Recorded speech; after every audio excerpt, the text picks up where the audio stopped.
Hello everyone, my name is Bhavyadeep Patidar और मैं आप सभी का स्वागत करता हूं नेविगेट इंस्टीट्यूट पर। फ्रेंड्स, आपको पता है हम लोगों ने एक सीरीज स्टार्ट की हुई है जिसमें हम लोग प्रीवियस ईयर के जो क्वेश्चंस हैं उनको आपको सॉल्व करवा रहे हैं, जो व्यापम सब इंजीनियर के पेपर में अभी तक आए हुए हैं। पिछले वाले लेक्चर में हिंदी के हमने कुछ 40 टू 45 क्वेश्चन सॉल्व किए थे जो आपके प्रीवियस ईयर पेपर में आ चुके हैं। अभी हम करने जा रहे हैं उनके आगे कुछ और क्वेश्चंस। ठीक है, तो ये क्वेश्चंस कौन से हैं जो हमने प्रीवियस ईयर पेपर से उठाए हैं।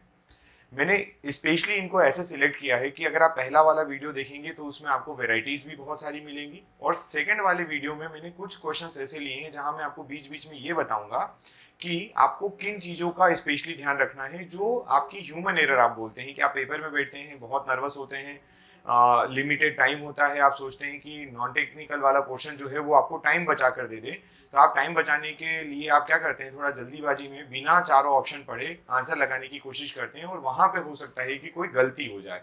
तो वो गलती ना हो, इसके लिए थोड़ा सा ध्यान रखना है। और अभी हम चारों ऑप्शन पढ़ेंगे और उसके बाद सॉल्व करेंगे, देखेंगे कि कैसे करते हैं। ठीक है, तो जो मैं बताने जा रहा हूँ मैं बीच बीच में आपको बताता रहूंगा कि कौन सी चीजों को मैं स्पेशली ध्यान रखने के लिए बोल रहा हूँ। क्लियर है? तो आइए शुरू करते हैं हम लोग। चलिए, पहला क्वेश्चन क्या है? तो पहला क्वेश्चन है आपके सामने, राधा कृष्ण में कौन सा समास है? क्या पूछा गया है? समास का क्वेश्चन है, राधा कृष्ण में कौन सा समास है। चलिए, राधा कृष्ण जो लिखा हुआ है, अब देखिए, आपने समास पढ़े, समास के सभी प्रकार भी पढ़ लिए हैं। आप दो तरीके से कर सकते हो, या तो आप चारों ऑप्शन देखिए, ऑप्शन एलिमिनेशन लगाइए कि ऑप्शन एलिमिनेशन से ये बन रहा है या नहीं बन रहा है। अदरवाइज आप उसका जो सामासिक पद दिया हुआ है, जो समास आपको दिया है, इसको आप क्या करिए, विग्रह कर दीजिए, समास का विग्रह कर दीजिए। तो जैसे आपको राधा कृष्ण लिखा है तो आप इसको कैसे लिखेंगे? राधा और कृष्ण। क्या लिखेंगे? राधा और कृष्ण। ठीक है, तो जब आप इसको राधा और कृष्ण लिखेंगे तो आपके पास ये संयोजक चिन्ह जो इन दोनों शब्दों को जोड़ रहा है वो कौन आया है? और आया है। ठीक है, और ये और कब आता है मैं आपको, और अगर देखिए, मतलब देखिए, आपके पास क्वेश्चन है ये वाला, आपको मान लीजिए इसका आंसर नहीं आ रहा है तो आप क्या करिए, ऐसा इसको विभक्त कर लीजिए। विभक्त कर लिया है, अब आप और एक एग्जाम्पल जो आपको कुछ भी याद आ रहा हो, जो भी रैंडम याद आ रहा हो उसको लीजिए जिसके बीच में और आता हो। ठीक है, तो जैसे मैं आपको एग्जांपल देता हूं, जैसे लिखा हुआ है दिन और रात। क्या लिखा हुआ है? दिन और रात। अब देखिए फ्रेंड्स, यहां पे भी बीच में कौन है? और है। ठीक है, और दिन और रात को कनेक्ट कर रहा है वो, तो हम इसको क्या लिखते हैं? दिन रात। क्लियर? ऐसे ही लिखते हैं। और इसको हम बोलते हैं कि ये कौन सा समास है? ये है द्वंद्व समास। कौन सा है? द्वंद्व समास। तो अगर ये द्वंद्व समास है तो राधा और कृष्ण भी जो है वो भी क्या हो जाएगा? द्वंद्व समास हो जाएगा। एक पहचानने का तरीका बता रहा हूं, और ये वो तरीका है जब आपको क्वेश्चन नहीं बन रहा है। बिल्कुल ऐसा नहीं कि डायरेक्टली मैंने बोल दिया तो आप यही वाली मेथड लगाएं। पहली मेथड क्या है? आप जो पद दिया हुआ है उसको आप विग्रह करिए। आपने देखा राधा और कृष्ण बना, राधा और कृष्ण बनने के बाद आप उसको क्या करिए, देखिए कि ये कैसे बनता है और किस में आता है। तो आप इन चारों में देखिए, क्या तत्पुरुष में आता है? तत्पुरुष में नहीं आता। तत्पुरुष 6 प्रकार के, हमने प्रीवियस वीडियो में भी बात की थी कि कारक तत्पुरुष होते हैं जिसमें कहीं पर भी और नहीं लिखा हुआ है। अव्ययी भाव समास में, अव्ययी भाव समास जो होता है उसमें इस तरीके से विभाजित नहीं होता है, उसमें हर, आ, बे, प्रति, अनु, इस टाइप के जो शब्द होते हैं वो आते हैं। उसके बाद कर्मधारय समास। कर्मधारय समास कैसा होगा? जिसमें जैसा, वैसा, के रूपी, के समान, इस तरीके से आता है। तो बचा ही क्या इसमें? आपके पास ऑप्शन ही आपके पास बचा है कि द्वंद्व समास। तो इसका करेक्ट आंसर क्या हो जाएगा? राधा और कृष्ण का द्वंद्व समास। तो इस क्वेश्चन को करने के आपके पास 2-3 तरीके हैं। हर क्वेश्चन को करने के लिए 2-3 तरीके होते हैं। तो आप थोड़ा सा जब प्रिपरेशन कर रहे हो, जब क्वेश्चन प्रीवियस ईयर के सॉल्व कर रहे हो, तो ध्यान से देखिए। देखो, क्वेश्चन तो आप भी लगा सकते थे, आप भी कर सकते थे, फिर हम करवा रहे हैं तो एक्स्ट्रा क्या है? तो एक्स्ट्रा ये है कि हम आपको एक तरीका बता सकते हैं कि आप, आपके पास जब आखिरी में जब आपको लग रहा है कि आपको आंसर नहीं पता तो आप क्या कर सकते हो, आपके पास तरीके हैं क्वेश्चन सॉल्व करने के। क्लियर? चलिए नेक्स्ट क्वेश्चन पे आते हैं। अगला क्वेश्चन लिखा है, जिसका हृदय टूट चुका हो।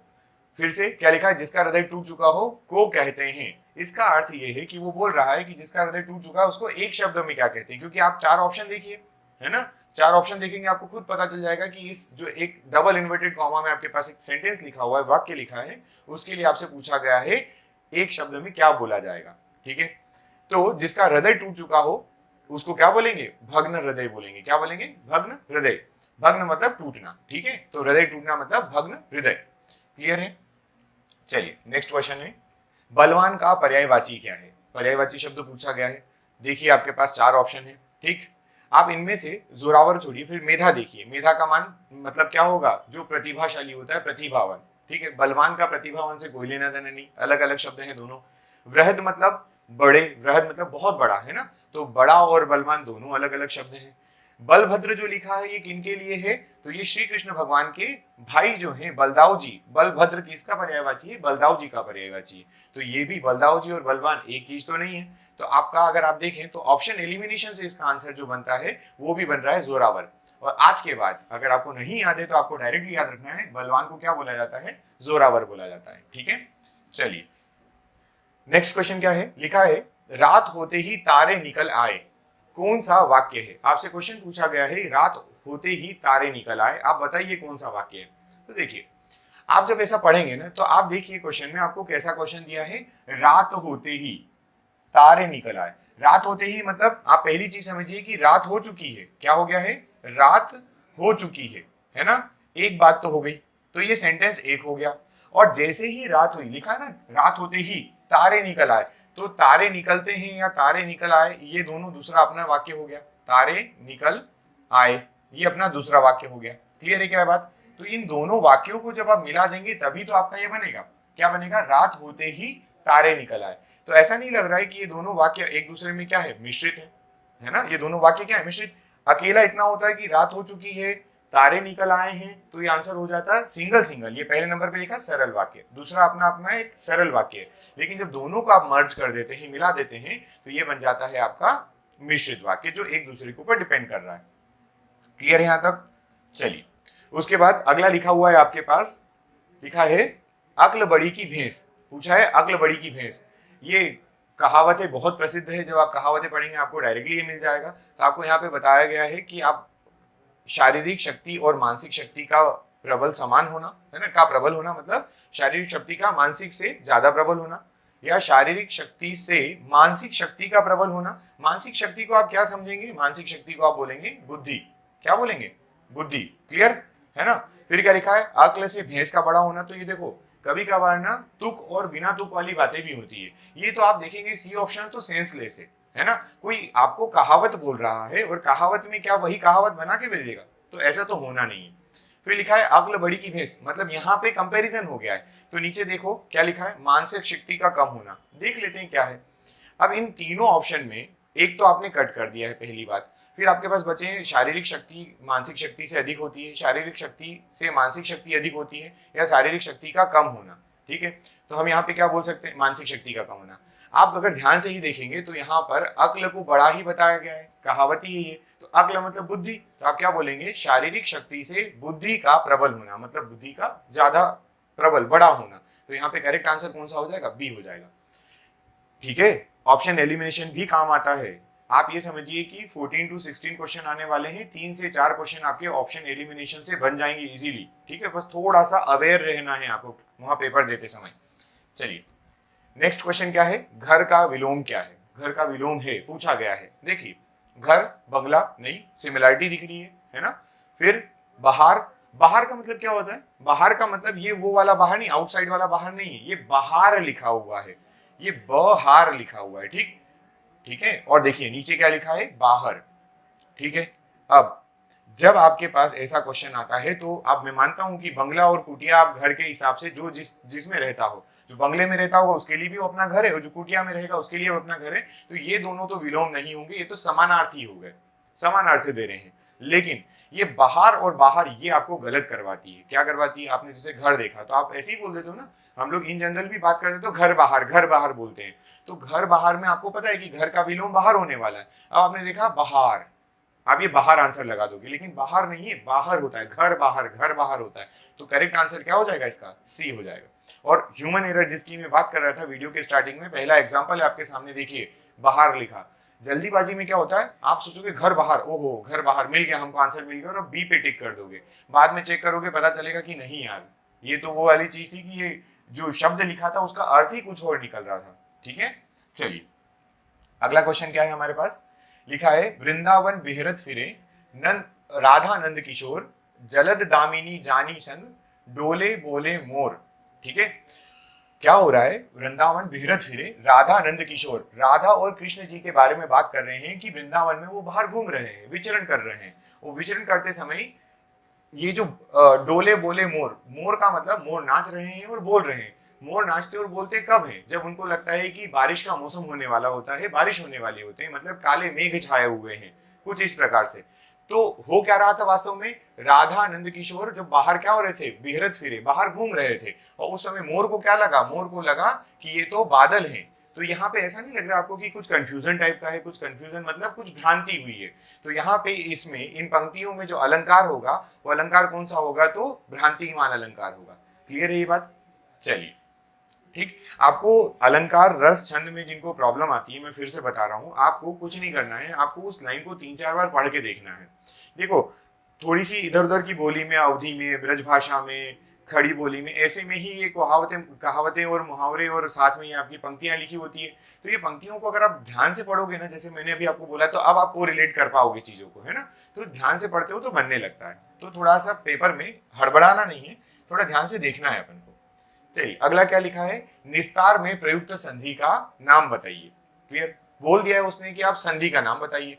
तो निस्तार में अगर आप इसको संधि विच्छेद करेंगे तो आप इसको क्या लिखेंगे, आप इसको लिखेंगे नीह धन तार। क्या बोलोगे? नीह धन तार। क्लियर? और आपने बोला भी है कि आपको क्या चाहिए, आपको एक ऐसा वर्ड चाहिए जो क्या हो, सार्थक हो, ठीक है, जिसका कोई मीनिंग निकलता हो, अर्थ निकलता हो, सार्थक वाक्य या शब्द चाहिए। तो निस्तार का संधि विच्छेद क्या होगा, नीह धन तार। और आप बताइए जब विसर्ग आ जाता है तो कौन सी संधि होती है, विसर्ग संधि। तो निस्तार में कौन सी संधि हो जाएगी, विसर्ग संधि। क्लियर है? चलिए अगला क्वेश्चन पूछा है, हरख का तत्सम शब्द क्या होगा। तत्सम क्या है, हरख। अब आपको मैंने जब क्लास में पढ़ाया था, क्लासरूम प्रोग्राम में जब आपने पढ़ा, ऑनलाइन में पढ़ा, तो आपने देखा था कि ख जो होता है वो श की जगह पर भी आ जाता है। ठीक है, ख जो होता है वो क्षत्रिय की जगह पर भी आ जाता है। ठीक है, तो ये बात याद रखना, कभी कभार श बनता है, कभी कभार क्ष बनता है। किससे? ख से। तो हरख जो लिखा है उसका तत्सम आपसे पूछा जाए तो ये क्या है, हर्ष है। क्या है ये, हर्ष। ठीक है, वो र जो होगा वो ऊपर चढ़ जाएगा। क्लियर? चलिए फिर उसके बाद क्या है, घबराहट में प्रत्यय कौन सा होगा। अब हमने पिछली क्लास में भी बात की थी कि प्रत्यय जो होते हैं वो मूल शब्द के शब्दांश होते हैं जो उसके पीछे लगते हैं। मतलब एक मूल शब्द होगा प्लस उसके पीछे का जो शब्दांश होता है, मूल शब्द के पीछे का शब्दांश जो होता है वो कहलाता है प्रत्यय। क्या कहलाता है, प्रत्यय। तो आप बोलेंगे कि आपके पास शब्द क्या है, घबराहट, तो आप इसको ऐसे लिख सकते हैं, आहट। एक वो शब्दांश जो कुछ अर्थ निकालता हो, आहट। तो हम बोलेंगे कि घबराहट में कौन सा प्रत्यय है, आहट प्रत्यय है। क्लियर? इसमें कौन सा हो जाए, अब फिर से देखो वही वाली बात, ए ऑप्शन पे दिया है आहात, बी पे हत दिया है। अगर आप यहां से देखोगे तो आपको हत ऐसा लगेगा। तीसरे नंबर पे दिया हुआ सी आहट, और चौथे नंबर पे दिया है आहाट। इनमें से सही कौन सा होगा, सही है आहट। क्लियर? इसका मीनिंग भी निकलता है, तो थोड़ा सा ये देख के ऐसे टिक नहीं कर देना कि आहात मिला और उसी पे टिक कर दिया। क्लियर? चलिए अगला क्या है, अ और आ का उच्चारण स्थान है। वो पूछ रहा है कि जब वर्णमाला में आप वर्णों का उच्चारण करते हैं तो अ और आ का उच्चारण कहां से होता है। ठीक, तो अ और आ के लिए आपको बता दें कि अ और आ जो होते हैं, जब आप इनको प्रोनाउंस करते हो, उच्चारित करते हो, तो अ आ आप कंठ से उच्चारित करते हो। कहां से करते हो, कंठ से। तो इन दोनों वर्णों को हम बोलते हैं, ये दोनों वर्ण जो है ये कैसे हैं, ये है कंठ्य। कैसे हैं, ये कंठ्य है। क्लियर है ये बात? तो इनका उच्चारण कहां से हो जाएगा, कंठ से हो जाएगा। ठीक है, तो इसका आंसर क्या सही होगा कि ये जो इनका उच्चारण स्थान क्या है, तो कंठ, और इन शब्दों को कंठ कहा जाएगा, इन वर्णों को कंठ कहा जाता है। क्लियर? चलिए अगला क्या है, लिखा है, एक और अजगर ही लखी एक और मृगराय, बिकल बटो ही बीची पर्यो मूर्छा खाए। बोल रहा है और पूछा गया है कि आप इसमें रस बताइए। क्या बताइए, रस बताइए। तो देखिए आपको बोला गया है एक और अजगर ही लखी, एक और क्या है, अजगर है, दूसरी तो और कौन है, मृगराय। ठीक है, अजगर और शेर है ना, काइंड ऑफ। तो ये दोनों, एक तरफ अजगर एक तरफ शेर, इन दोनों के बीच बिकल बटो ही बीची पर्यो मूर्छा खाए। मूर्छा खाए मतलब वो बेहोश होकर, मूर्छित होकर गिर गया है। तो आप बताइए इसमें रस कौन सा होगा। मूर्छित वो कब होगा, देखिएगा एक तरफ अजगर है एक तरफ मृगराय है, आपको उस समय मुसीबत में है, आपको लगेगा भय, तो आप इसको देख के समझ जाएंगे कि यहाँ पे कौन सा रस होगा, भयानक रस होगा। कौन सा रस है, भयानक रस। क्लियर? चलिए नेक्स्ट लिखा है, इतिहास में वर्णित काल फिल इन द ब्लैंक्स, खाली स्थान दिया हुआ है। पूछा गया है, 4 ऑप्शन है, इतिहास में वर्णित काल क्या कहलाता है। ठीक है, तो देखिए अर्वाचीन तो कुछ वर्ड बनता नहीं, प्राचीन मानते हैं, लेकिन प्राचीन वो होता है जो बहुत पुराना होता है। प्राचीन मतलब बहुत ही पुराना, ठीक। प्राचीन तो इतिहास का एक भाग है, इसलिए प्राचीन भी इसका आंसर नहीं है। क्योंकि इतिहास में किसको वर्णित कर सकते हैं आप? इतिहास में आप वर्णित करेंगे प्राचीन भाग को, मतलब प्राचीन भी रहेगा इसमें। इसमें कौन रहेगा? मध्यकालीन भी रहेगा। और इसमें कौन रहेगा? जो आधुनिक है वो भी रहेगा। तो इसके हिसाब से सी ऑप्शन तो इसका बनना नहीं है। क्लियर यहां तक, है ना? तो सी भी कट कर दिया। फिर उसके बाद क्या आया? ऐतिहासिक और प्रागैतिहासिक।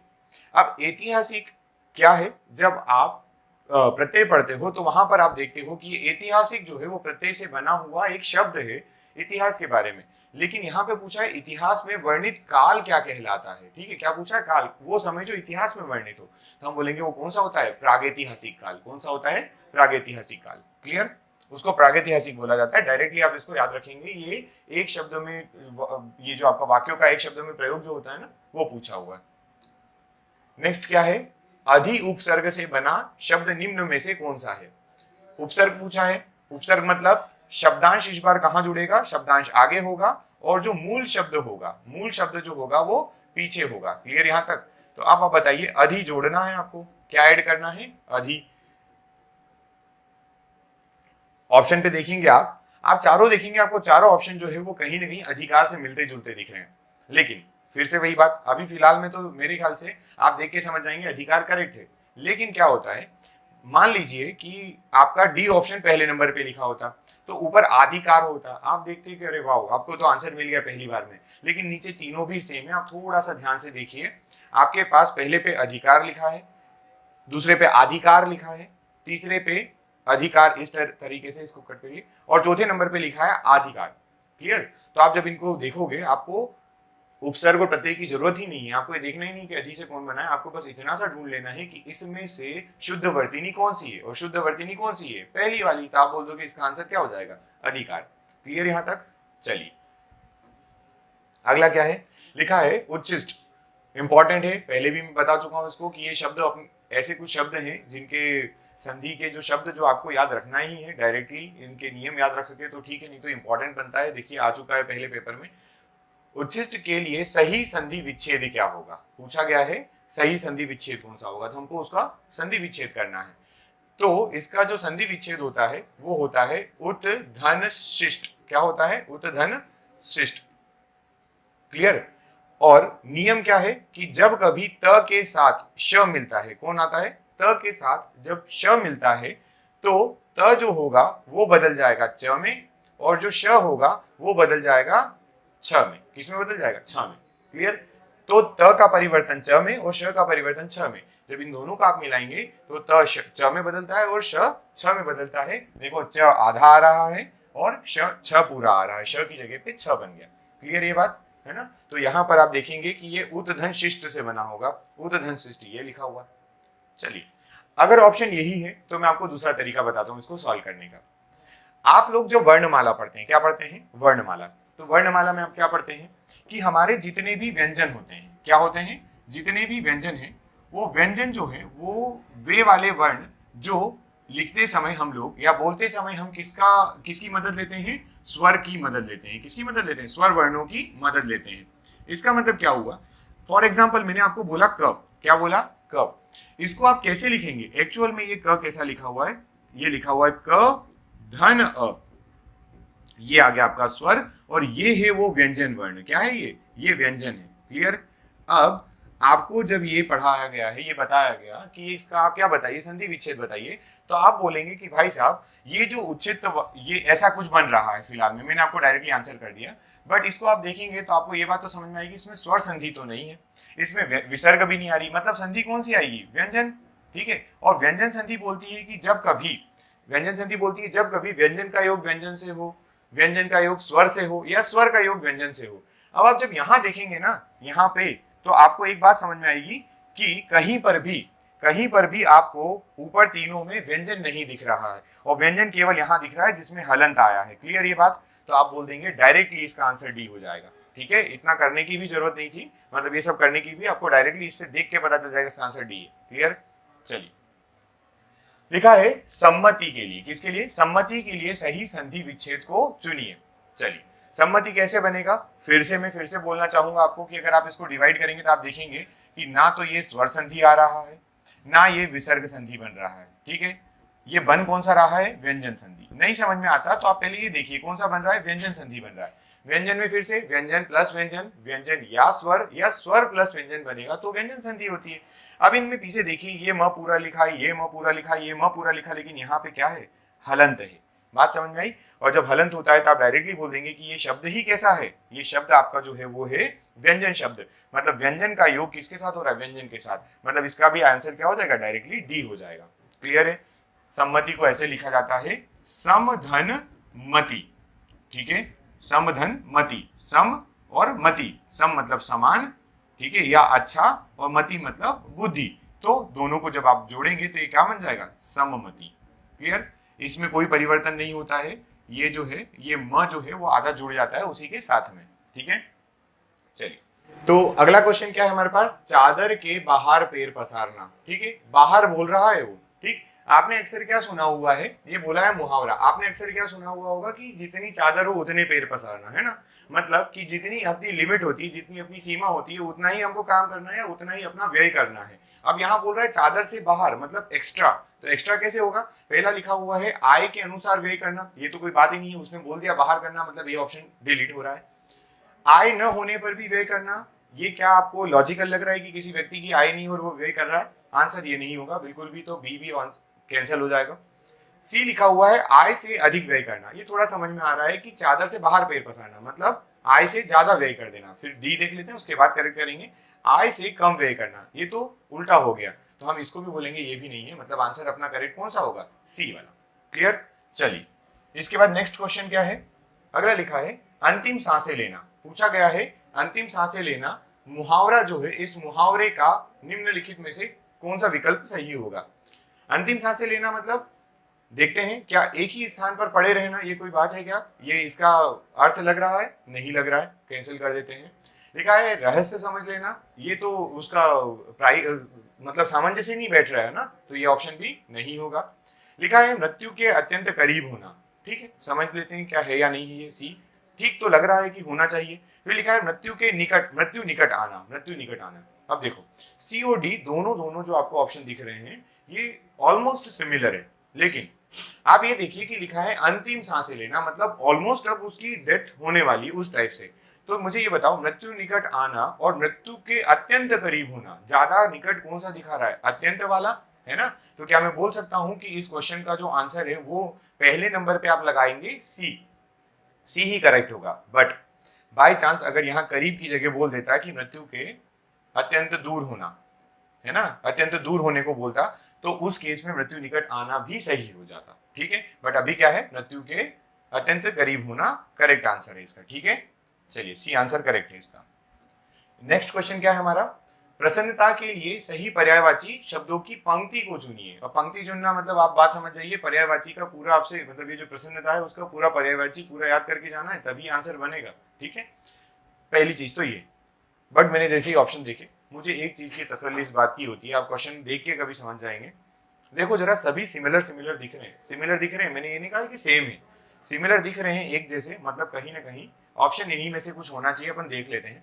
देखो आनंद हर्ष और उल्लास बोल रहा है, आनंद हर्ष और उल्लास, ठीक है, सही लग रहा है मुझे अभी फिलहाल में। तो फिर क्या लिखा है, आनंद हर्ष और उल्लास, उल्लास कोई शब्द नहीं, इस वजह से अपना बी ऑप्शन कैंसिल होता है।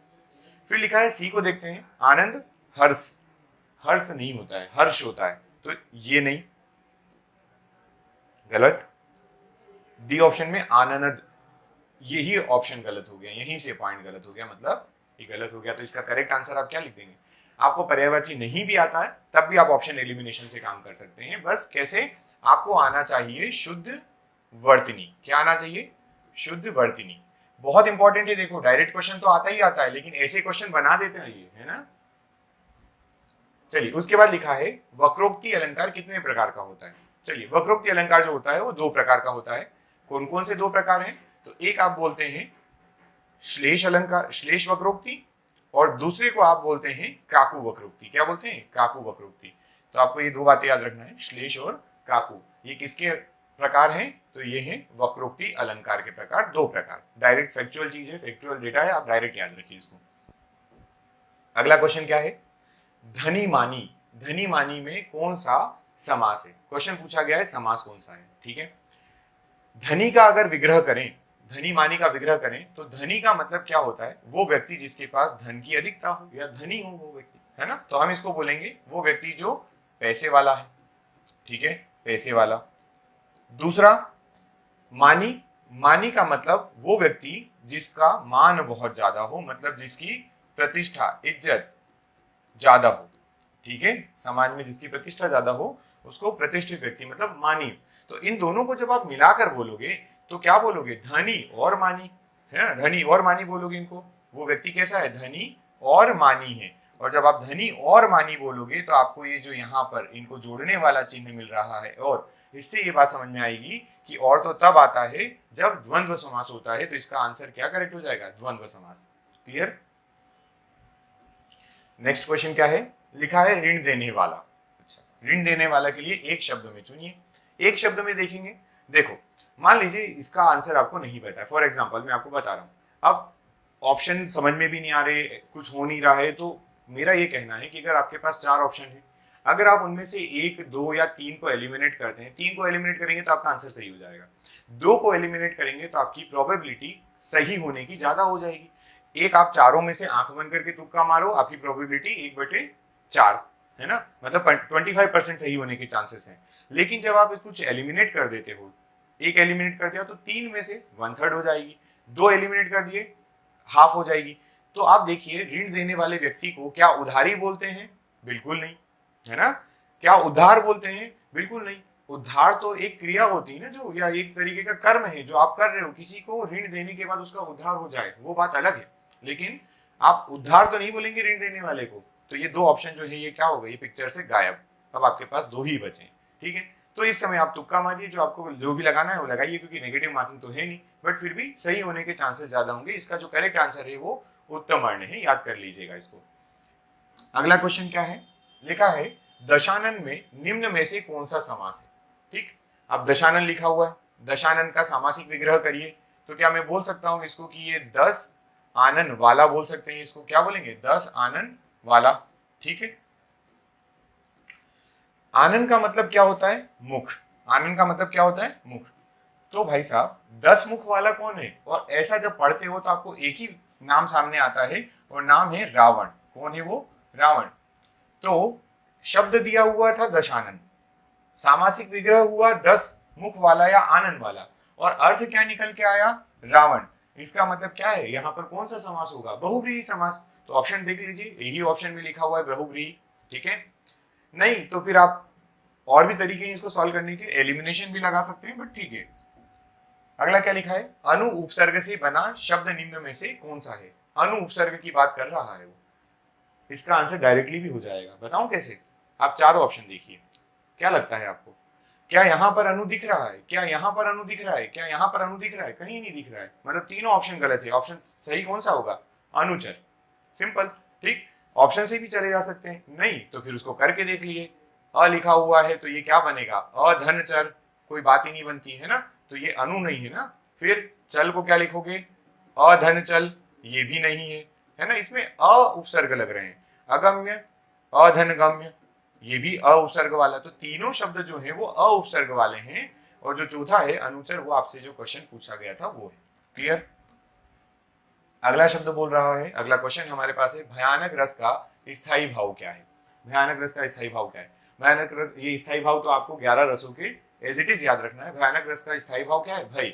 लेकिन फिर से वही वाली बात, देखो विशाल तो होगा नहीं, लेकिन भाई लिखा है, माय लिखा है, कंफ्यूज मत होना, है ना। इसका क्या आंसर है? भय, ठीक।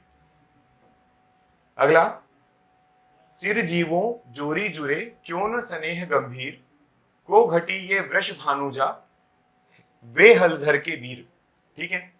अब यहाँ पे क्या है? पूछा गया है कि कौन सा अलंकार है। क्या पूछा गया है? कौन सा अलंकार? आपको इसका अर्थ निकालना पड़ेगा, अर्थ निकालने के बाद ही बनेगा ये। वृष भानुजा और ये हलधर, हलधर किसका पर्यायवाची है, किसको बोला जाता है? जब आप पर्यायवाची बहुत पढ़ोगे ना तो आपको पर्यायवाची के बाद ये बातें समझ में आने लगेगी। ये बोला जाता है हमारे बलदाव जी को। किनको बोला जाता है? बलदाव जी को। और ये उनके बारे में बात की जा रही है, बलदाव जी का और वृषभानुजा, ठीक है, इन दोनों की बात हो रही है। यहाँ पे जो बात हो रही है वो श्लेष अलंकार की हो रही है। किसकी हो रही है? श्लेष अलंकार। डायरेक्टली आपको ये याद रख लेना है, ठीक है।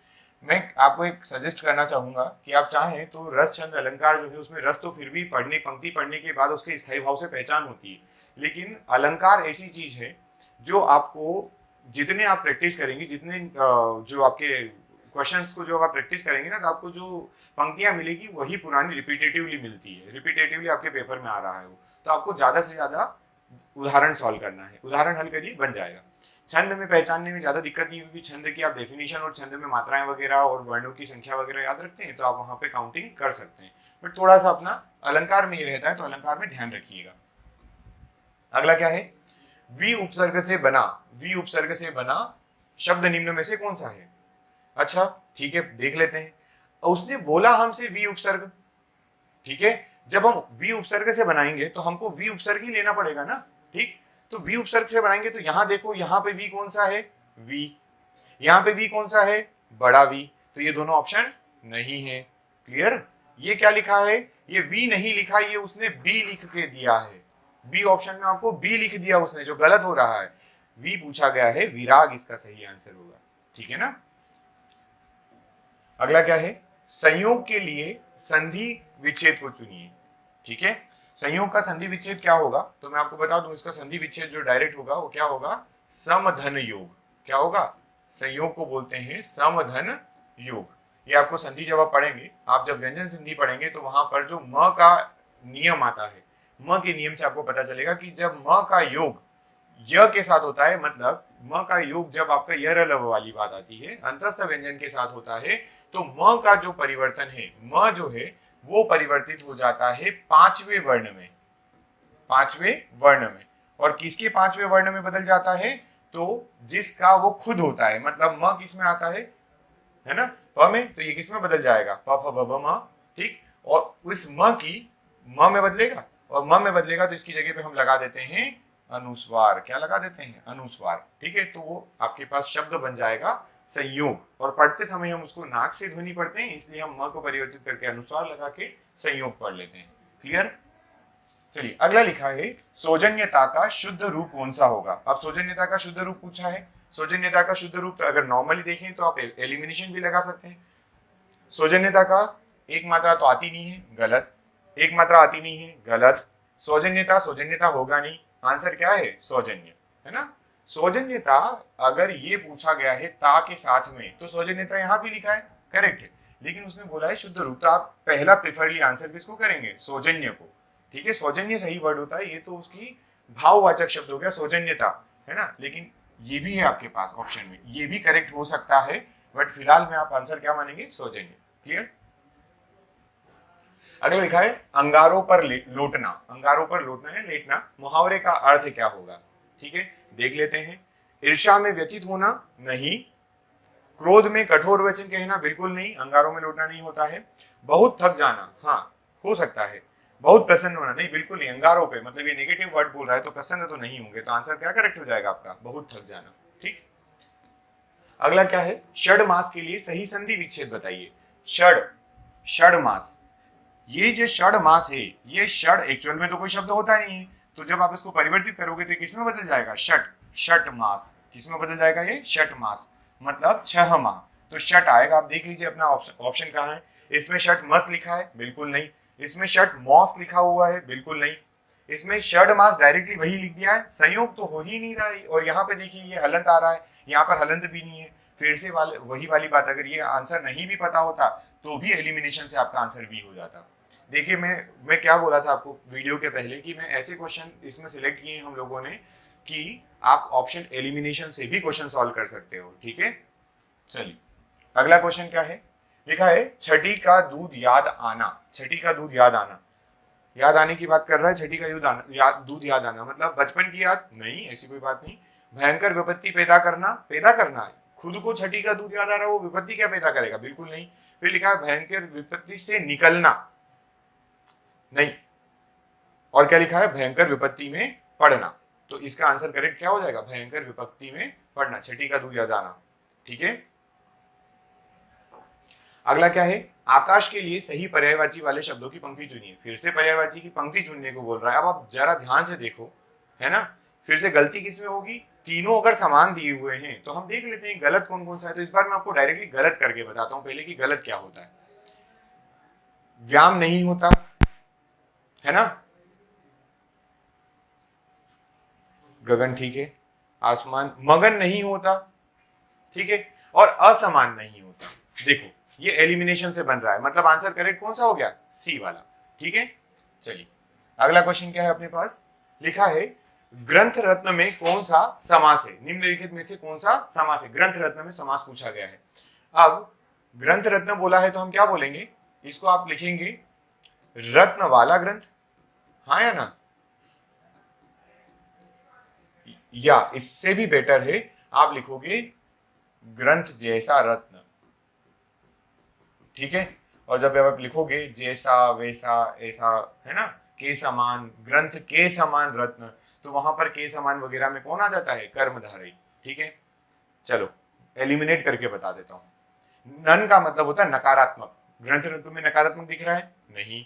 तत्पुरुष में कहीं पर भी ऐसा नहीं लिखा है कि आपके पास कारक चिन्ह आ जाए, कर्ता ने कर्म को, कर्ता ने तो आता नहीं है, कर्म को से आता है, कारक चिन्ह आ नहीं रहा है। जब ग्रंथ रत्न का आप क्या कर रहे हो, विच्छेद कर रहे हो या विग्रह कर रहे हो। तत्पुरुष भी नहीं। अव्ययी भाव के लिए अभी वीडियो में हमने बोला था कि आपके पास कुछ ऐसे शब्द जैसे हर, आ, बे, प्रति, या, ऐसे जो शब्द आते हैं वो अव्ययी भाव बनाते हैं, मतलब यहाँ पे तो वो भी नहीं आ रहा, आंसर आपका कर्मधारय करेक्ट होगा। ठीक है, चलिए नेक्स्ट क्वेश्चन क्या है हमारे पास, लिखा है बिना विचारे किया हुआ विश्वास। बिना विचारे किया हुआ विश्वास, किसी पे विश्वास करते समय आप विचार नहीं कर रहे हैं, मतलब उस पर क्या कर रहे हैं, अंधा विश्वास कर रहे हैं, तो हम इसको बोल देते हैं अंधविश्वास। क्या बोल देते हैं, अंधविश्वास। आंसर कैसे कर सकते हो, देखो ये अंधविश्वास लिखा है, गलत, वर्तनी गलत है। बिन विचारा ऐसा नहीं, ये इसका एक शब्द बनता है अनधी, अनधा, अनधा विश्वास, बिल्कुल नहीं, आंसर ए करेक्ट है। क्लियर है, ठीक है, चलिए थैंक यू सो मच। ये कुछ क्वेश्चंस थे, इन क्वेश्चन का मेन फोकस एक तो प्रीवियस ईयर क्वेश्चन सॉल्व करवाना, और दूसरा इस वीडियो से आपको ये बात समझ में आई होगी मैं केवल हिंदी की बात नहीं कर रहा हूँ, आपके नॉन टेक्निकल और टेक्निकल दोनों की बातें कर रहे हैं। क्वेश्चन नंबर ऑफ क्वेश्चन 200 है, बहुत ज़्यादा होते हैं, आप बहुत जल्दी में होते हैं, तो आप ऐसा ना हो कि पेपर अच्छा सॉल्व किया, आपको बाहर आके लग रहा है कि आपने बहुत अच्छा अटेम्प्ट किया है, आपको लग रहा है कि आपका सिलेक्शन हो जाएगा, या फिर आप जब पेपर सॉल्व कर रहे हैं तब आपको बढ़िया लग रहा है, और जब उसने व्यापम ने आपका जो रिजल्ट दिया उसमें कुछ नंबर कम आ रहे तो आप सोचोगे कि यार इतना एस्टिमेशन लेके चले थे, इतना ही क्यों हुआ। तो ऐसा ना हो, इसलिए आपको क्या करना है, आपको चारों ऑप्शन को बराबरी से पढ़ना है, पहली चीज। दूसरा, या फिर आप क्या कर सकते हो, कुछ क्वेश्चन ऐसे होते हैं जो ऑप्शन एलिमिनेशन से होते हैं, और ये हर सब्जेक्ट में एप्लीकेबल होता है। तो हमने इस वीडियो में थोड़ा ये भी सीखा है कि ऑप्शन एलिमिनेशन कैसे किया जाए। ठीक है, जब आप पूरा सिलेबस पढ़ के जाते हो या 80% सिलेबस पढ़ के जाते हो तो ये फैक्ट हो जाता है कि आपको ऑप्शन एलिमिनेट करना आ जाते हैं। ठीक है, तो थोड़ा सा ध्यान रखिए। All the best, thank you so much.